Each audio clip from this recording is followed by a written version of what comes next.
नमस्कार दोस्तों, पिछली वीडियो में मैंने आपको ये लिस्ट दिखाई थी जो मैंने 2022 के दिसंबर में लिखी थी 2023 में चीज़ों को मैनिफेस्ट करने के लिए। और इस नोट में मैंने जो भी चीज़ें लिखी हर वो चीज़ मेरी लाइफ में बहुत आसानी से पूरी हुई। तो वो प्रोसेस मैंने कैसे किया, मैंने जो लिखा वो क्यों लिखा जिसकी वजह से मेरी मैनिफेस्टेशन पूरी हुई, और 2024 के लिए कैसे आपको लिखना चाहिए अपनी डिज़ायर लिस्ट को, जिससे आप उस लिस्ट में जो भी लिखो वो सारी चीज़ें मैनिफेस्ट हो जाए। तो अभी जैसे दिसंबर का महीना स्टार्ट ही हुआ है तो अभी आपके पास पूरा टाइम है इसे सोच सोच कर लिखने का, और इसमें आप जितने चाहे उतने नोट्स लिख सकते हो। यानी जैसे ये वाली लिस्ट में मैंने 13 पॉइंट्स लिखे हैं, तो नई वाली जो मैंने बनाई है 2024 के लिए उसमें भी मैंने कुछ 10-12 ही पॉइंट्स लिखे हैं अभी तक। लेकिन अगर पूरे दिसंबर भर में और भी कोई चीज़ें मेरी माइंड में आएंगी तो मैं उन्हें लिखता जाऊँगा। उसी तरीके से आप भी जितना चाहे उतना लंबा आप इसे लिख सकते हो। और ये विश लिस्ट है, इसीलिए ये ज़रूरी नहीं कि आप इसे स्क्रिप्टिंग की तरह लिखो, लेकिन अगर चाहो तो आगे उससे लिख सकते हो।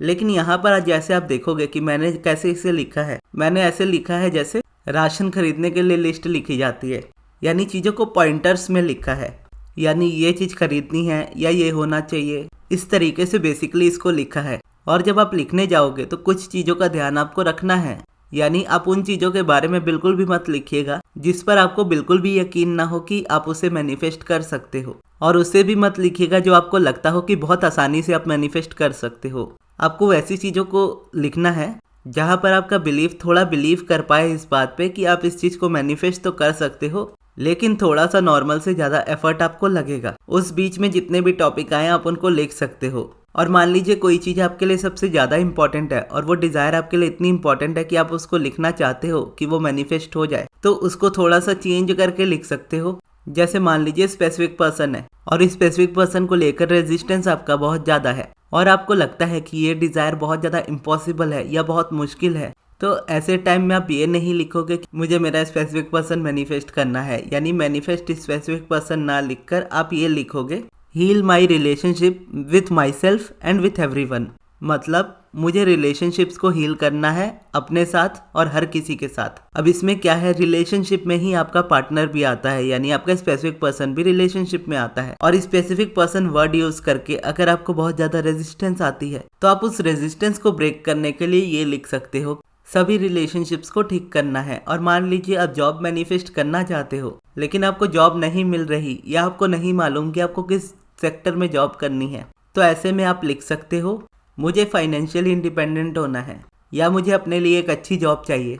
तो अगर आप इस तरीके से उसको लिखने की कोशिश करोगे तो माइंड आपको उतनी रेजिस्टेंस क्रिएट नहीं करेगा। आप घुमा फिरा कर ही चीज़ों को लिख दोगे, लेकिन अपने डिज़ायर के बारे में आप लिख दोगे। जैसे स्पेसिफिक पर्सन का कहा, अगर वो उसको लिखने में आपको रेजिस्टेंस आता है तो स्पेसिफिक पर्सन ना लिखकर आप सिर्फ रिलेशनशिप को लिखोगे और रिलेशनशिप की हीलिंग होगी, तो उससे आपका स्पेसिफिक पर्सन भी ऑटोमेटिकली आ जाएगा।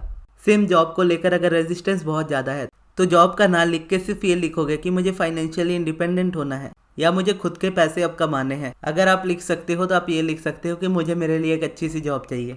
तो ये तरीका आप समझ गए। इसी तरीके से आपको अपनी डिज़ायर लिस्ट को लिखना है, और इस डिज़ायर लिस्ट को लिखने के बाद आप चाहो तो इस डिज़ायर लिस्ट को कुछ दिन तक कंटिन्यू पढ़ सकते हो। यानी मान लीजिए आप दिसंबर में आज के आज लिख रहे हो तो लिखने के बाद पूरे दिसंबर महीने तक डेली उसे पढ़िए एक एक बार, और उसके बाद उसको लेट गो कर दीजिए। अगर आप चाहो तो वैसे भी लिखकर उसे छोड़ सकते हो, पढ़ना उसे ज़रूरी नहीं है, क्योंकि जब आप इस पेपर में लिखने बैठोगे अपनी डिज़ायर को तो आप उन्हीं चीज़ों के बारे में ज़्यादा लिखोगे जो आपके लिए बहुत ज़्यादा इंपॉर्टेंट है। और इम्पॉर्टेंट है तो कहीं ना कहीं आपके माइंड में याद भी रहती हैं, प्लस आप जितना टाइम उसको दे रहे होते हो लिखने को, मान लीजिए आप आधा घंटा या 1 घंटा दे रहे हो लिख के, तो आधा घंटा 1 घंटा या 15-20 मिनट भी अगर आप लिखते हो तो आप बहुत ज़्यादा वाइब्रेशन उसमें ऑलरेडी दे चुके होते हो। उसको करने के बाद आपका काम बस इतना होता है कि आप अपनी अलाइनमेंट पे वर्क करो और बाकी सारी चीज़ें खुद होती चली जाएंगी। यानी जब मैंने ये स्क्रिप्ट लिखी थी अपने लिए तो ये तो मैंने जस्ट ऐसे ही लिखी थी, लेकिन मेरा प्राइम फोकस हमेशा मेरी अलाइनमेंट पे होता था और आज भी अलाइनमेंट पर ही होता है। और अलाइनमेंट ही वो रीज़न है जिसकी वजह से इसमें लिखी हुई हर एक चीज़ मेरे लिए इतनी आसानी से मैनिफेस्ट हो गई।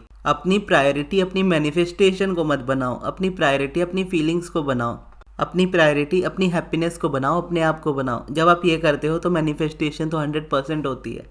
लेकिन जब हम डिज़ायर के पीछे बहुत ज़्यादा परेशान होने लगते हैं तो क्योंकि वो डिज़ायर अभी तक पूरी हुई नहीं है तो उसके बारे में जितना बात करते उतनी रेजिस्टेंस क्रिएट करते जाते हैं। तो इसीलिए अगर आप उसको एक बार लिख कर छोड़ भी दो तो भी कोई प्रॉब्लम नहीं है। लेकिन आपको लगता है कि आपको पढ़ना चाहिए तो 1 महीने तक आप इसको पढ़ सकते हो, फिर आप इसको छोड़ सकते हो और उसके बाद फिर आपको इसको सीधे दिसंबर में देखना है, अगले साल के 2024 के दिसंबर में, कि कौन कौन सी चीज़ें पूरी हुई। और मान लीजिए आप 10-12 पॉइंटर्स लिखते हो तो पॉइंटर्स लिखने के बाद आप उसको एक स्क्रिप्टिंग की तरह कन्वर्ट कर सकते हो। स्क्रिप्टिंग की तरह कन्वर्ट करने का मतलब है, जैसे मैंने इसमें लिखा है कि मुझे 10,000 सब्सक्राइबर्स यूट्यूब के चाहिए, तो ये लिखने के बाद अगर इसको स्क्रिप्टिंग में कन्वर्ट करना हो तो मैं ऐसे कन्वर्ट करूँगा। Thank you so much universe, अब मेरे चैनल पर 10,000 सब्सक्राइबर्स हो चुके हैं। मैं बहुत खुश और बहुत शुक्रगुजार हूँ क्योंकि अब मेरे सब्सक्राइबर्स बहुत अच्छे से बढ़ रहे हैं। और इसी तरह से जितने पॉइंट्स हैं उन सभी पॉइंट्स को एक एक स्क्रिप्टिंग की तरह मैं छोटा सा नोट बना लूँगा और फिर उसको डेली पढ़ूंगा। अब ये बोलोगे तो मैं आपको अपना ही सीक्रेट बता रहा हूँ। कल रात को जब मैं अपनी न्यू ईयर 2024 की विश लिस्ट स्टार्ट कर रहा था तो अचानक से ही ये इम्पल्स की तरह मेरे माइंड में आया कि इसको कंप्लीट करने के बाद, यानी इस लिस्ट को लिखने के बाद, उस लिस्ट में मैंने जो भी लिखा है उसको स्क्रिप्टिंग में कन्वर्ट कर दूँ।